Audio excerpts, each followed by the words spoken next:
Dear friends, this is the second part of the Maneater of Yemmaydoddi. Now listen the story. The tiger's pug marks had shown, on several occasions, that he had entered the outskirts of the village in early morning, but that the stoutly built houses and solid wooden doors had prevented him, at least so far, from effecting any nocturnal entries. It was difficult to formulate a plan of action in these circumstances. I knew that once the tiger killed, he would move on and not visit Hoggerhally again for another 3 or 4 months. At the same time, it was humanly impossible for me to anticipate where the next man would be attacked and killed. The only remaining and obvious line of action, therefore, was for me to attempt to attract the tiger to myself by acting as bait, a procedure which, you may be quite well assured, one felt most reluctant to follow. Nevertheless, it appeared to be the only way. Since my arrival at Hoggerhally a week had passed in obtaining all these details, studying the circumstances in which the various kills had taken place and visiting the spots where they had actually occurred, the time was now fast approaching when the man-eater's next visit fell due. I found that the victims in the scrub area to the west had been either woodcutters or herdsmen grazing cattle. Not one of the cattle had been harmed by the man-eater, although an occasional wandering panther had taken its toll. An idea then occurred to me which, I flattered myself, was quite ingenious. Selecting a tree about half a mile inside the scrub, I arranged for a chair to be tied within its branches about 15 feet from the ground and out of range of the tiger's leap. I then procured a stout piece of wood, about 6 feet in length and 3 inches in diameter, one end of which I suspended from a branch by a stout cord while the other end rested, at an angle, against a branch of the tree below me. To this end I tied another piece of string, which I passed through a loop on to the front portion of my shoe. It was thus possible for me to remain comfortably seated in a chair, armed and prepared, while by merely moving my foot up and down on its heel, I would cause the piece of wood suspended below to strike against the branch it rested upon, emulating the sound made by a woodcutter, although, of course, considerably less in volume. When one foot became tired, I could change the string to the other foot. I even left this string long enough to operate by hand, when, by increasing the length of the pull, I could increase the swing of the wood and consequently the noise of the blows. Above my head, as shelter from the sun, I arranged a canopy of the leaves of the tree itself, without cutting them. It was also comforting to know that I could smoke, eat, drink, cough and move about in my chair without any need for cramped concealment.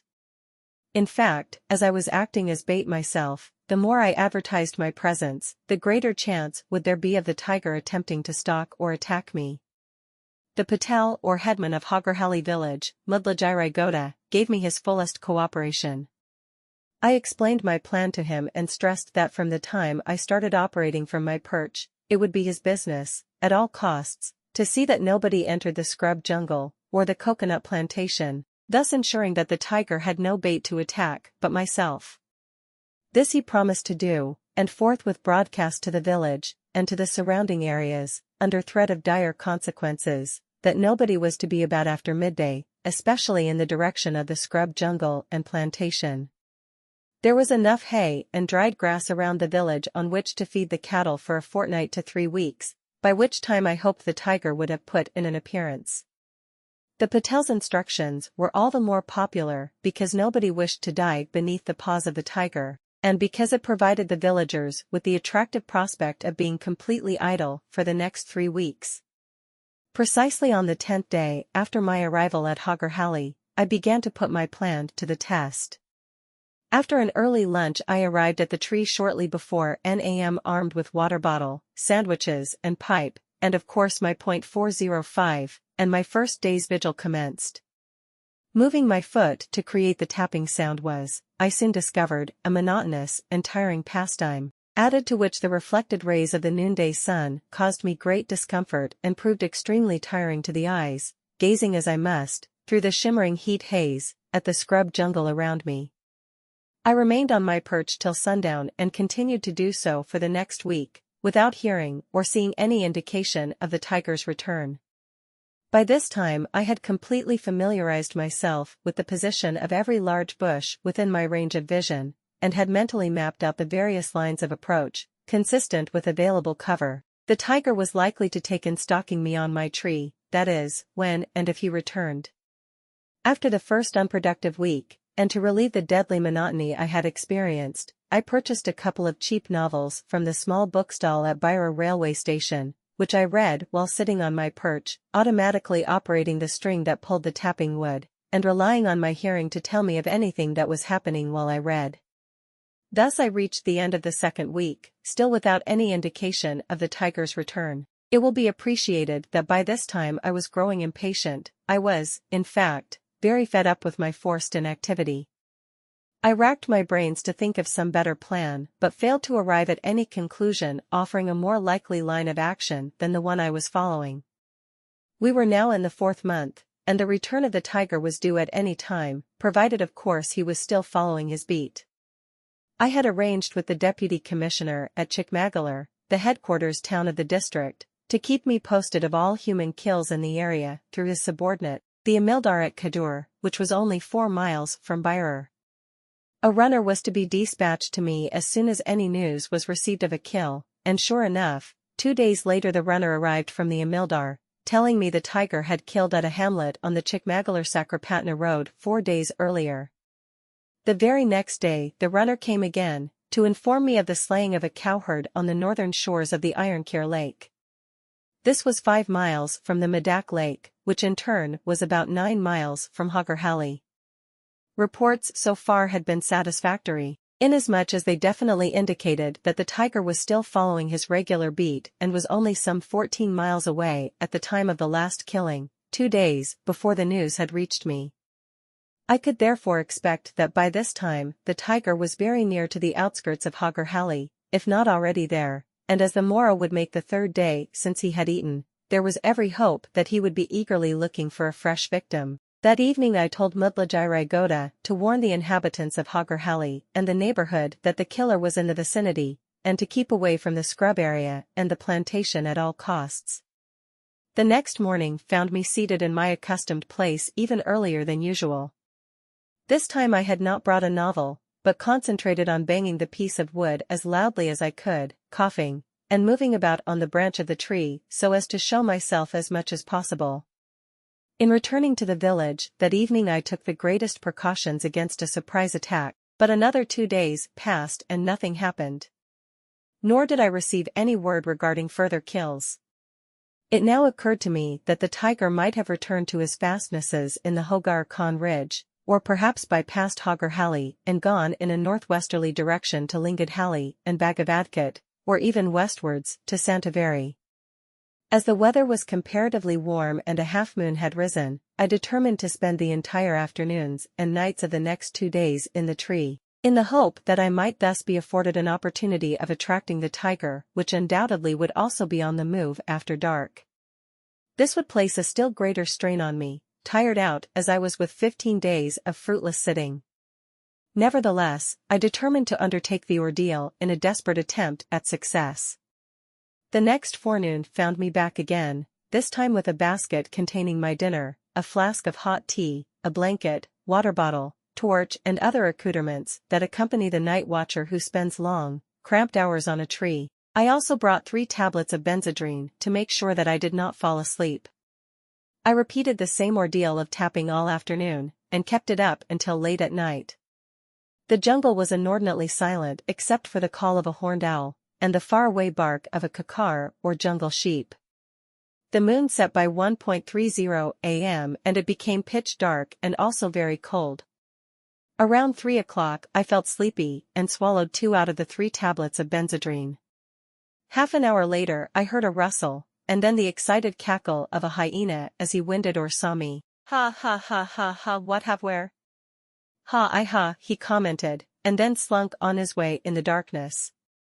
Again silence and darkness, till the pale glow of the false dawn heralded 1 hour to sunrise.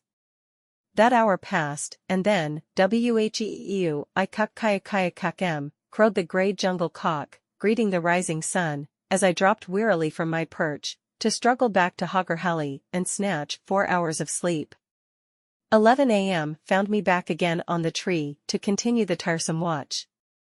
I had come to the conclusion that I could not stand much more of it. The hot afternoon passed as usual, the talk of a green barbet, and the koyel of the Indian quail, which is. Evening approached, and a spur fowl, picking among the dried leaves below a nearby bush, cried cuckoo-whack. Cuckoo-whack. There was the excited chatter of a group of birds colloquially known as the Seven Sisters as they prepared to roost for the night, and as the sun sank below the slopes of Hogar Khan, a peacock issued his farewell note, meow-o-o-o-o-ho-ho. Then the birds of the night took up the cry. Chees-chees-bee chirped the nightjars, as they flitted overhead, to alter their call to chucku-chucku-chucku, when they perched on the ground or branches of trees nearby. 10 o'clock came and, shortly afterwards a series of calls "Io! Io! Io!" from a herd of spotted deer in alarm. "Io! Io!" they repeated persistently, in warning.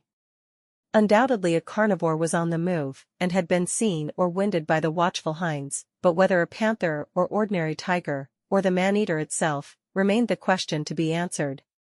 I tapped louder and more vigorously with the wood, hoping the tiger would not ponder as to how this mysterious woodcutter came to be operating by night. The minutes dragged on, and then there came abruptly the strident belling cry of an alarmed somber stag not half a mile away. "Onk-we-onk-we-onk," he repeated, moving up towards Hogar Khan.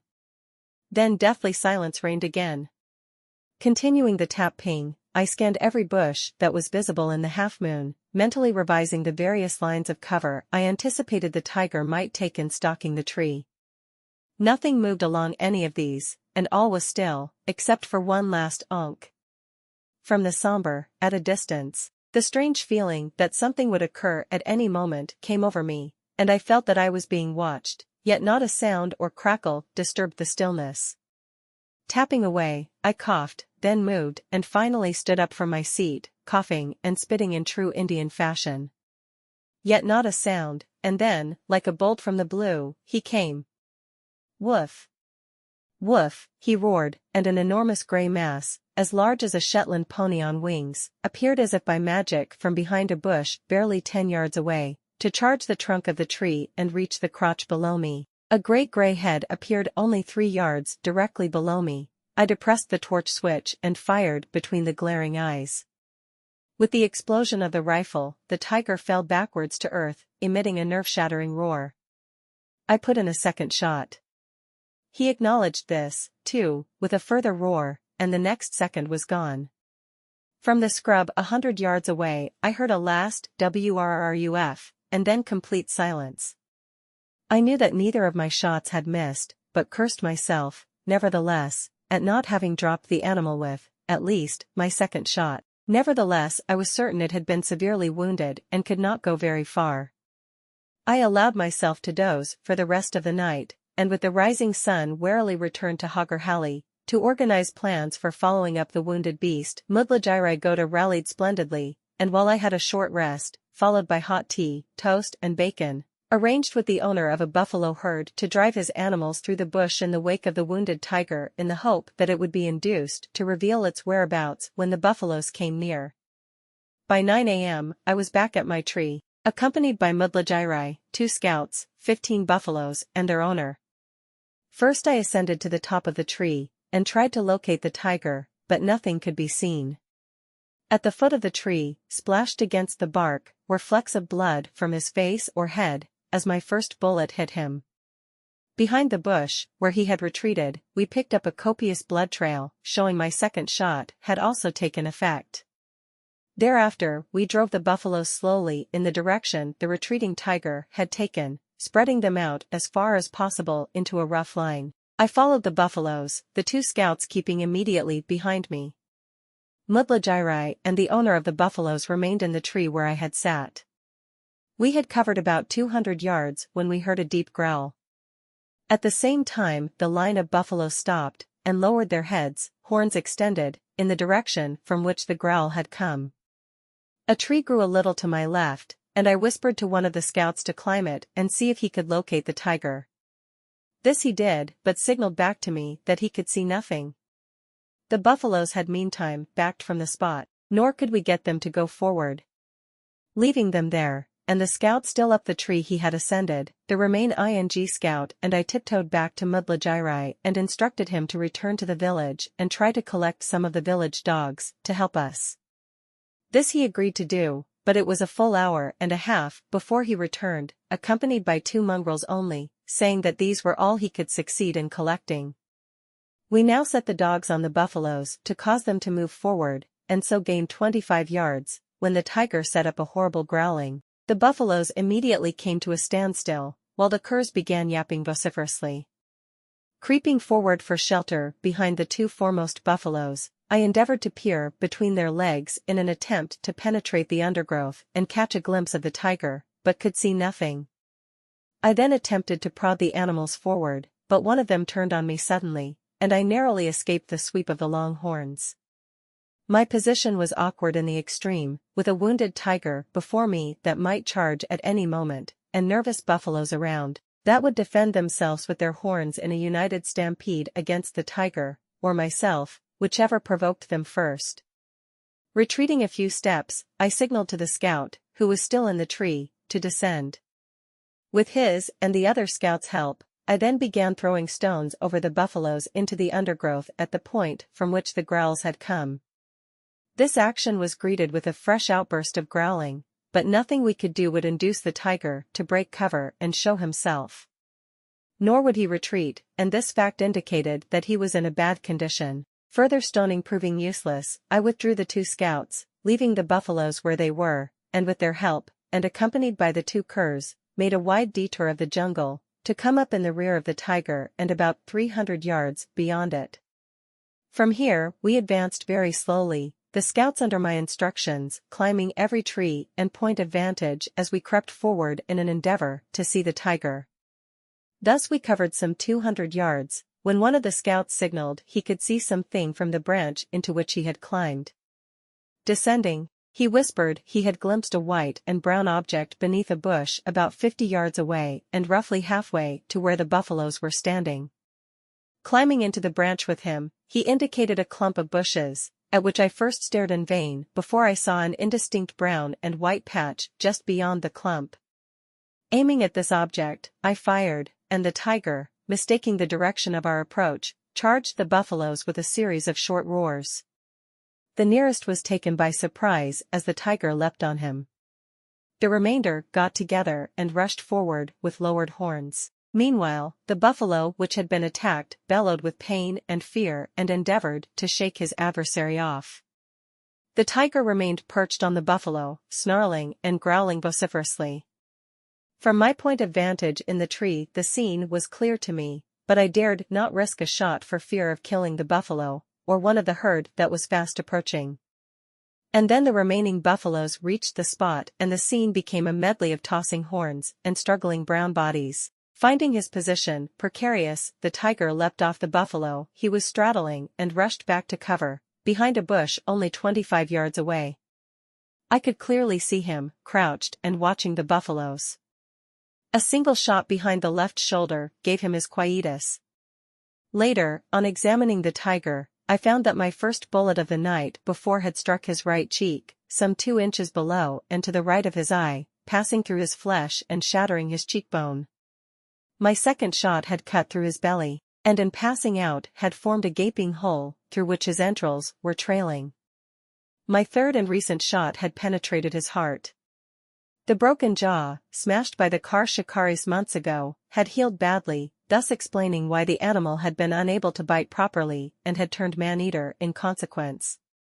The attacked buffalo had been badly mauled by the powerful claws, but not bitten. Compensation satisfied the owner. I am certain the animal recovered from the wound, as buffaloes are invariably much hardier than cattle and can survive severe physical injuries. Thus ended the career of the Yemmaydoddi man-eater *, and while the district was well rid of a murderous and unrelenting killer, it must be remembered that the irresponsible and unsporting shot from the car shikaris was the root cause of all the trouble, and to their discredit must be laid the 29 innocent human lives that were lost. The villagers of Yemmaydoddi were overjoyed when they heard that the tiger had been killed. They celebrated for days, and they hailed Anderson as a hero. The story of the Maneater of Yemmaydoddi is a reminder of the danger that man-eating tigers can pose to humans. It is also a story of courage and determination, as Anderson was able to track down and kill the tiger, despite the risks. Friends, next time I will come with another thrilling story by Kenneth Anderson. Till then, bye and take care. Please don't forget to like and subscribe my channel.